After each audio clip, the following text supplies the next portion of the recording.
My name is Debbie Forian and I am the Assistant Human Resources Manager. Mainly I look after things like the recruitment. I also do the payroll and the benefits for the company and deal with any sort of staffing issues.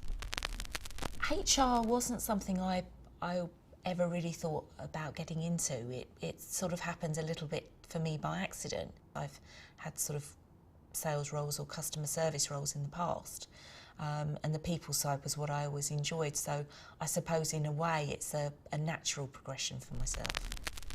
I was one of these people that didn't really have any things I wanted to do when I was a kid. I decided I wanted to be a singer and a dancer, but I wasn't really very good at either, so that sort of wiped out that idea quite early on.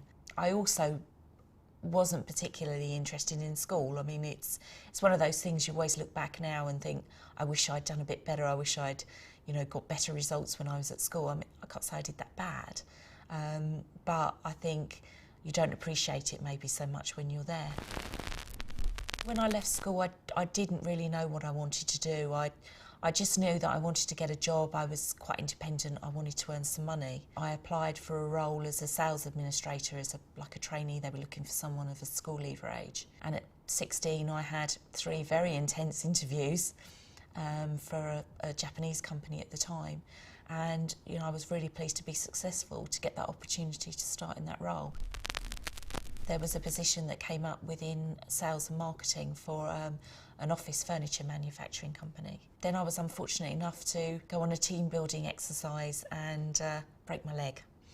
So they wouldn't let me back to work for quite a while, so I ended up off work for about a year. When I came back to work, unfortunately they'd had a reshuffle with things and my role was put at risk of redundancy. But that was quite lucky for me in a way, because there was a position in the Human Resources Department. So that seemed like almost like a natural progression for me and something that I was very interested in on the people side. So I was offered that position to move across into that team. You've always heard the word redundancy, but you never really understand what it means.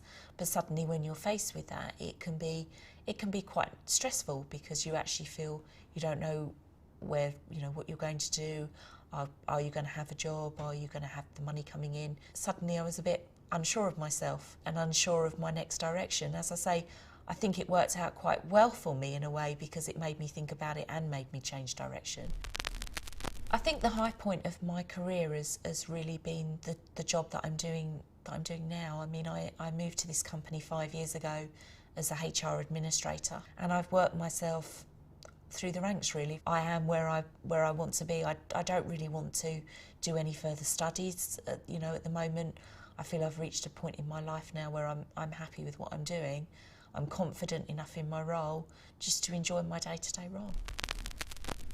My hero would have probably been my granddad when I was growing up. He was always a very good sort of role model, I think, and taught me a lot about life. He had some health issues in his own life, but he sort of overcome them and always came through to do the best that he could, always with a smile on his face. And I think that's quite important. Life never throws everything that we all want at us, but it's how you deal with the different things really, and what you take from it. If you do sit down and think about it, I think you can usually find a positive in most things.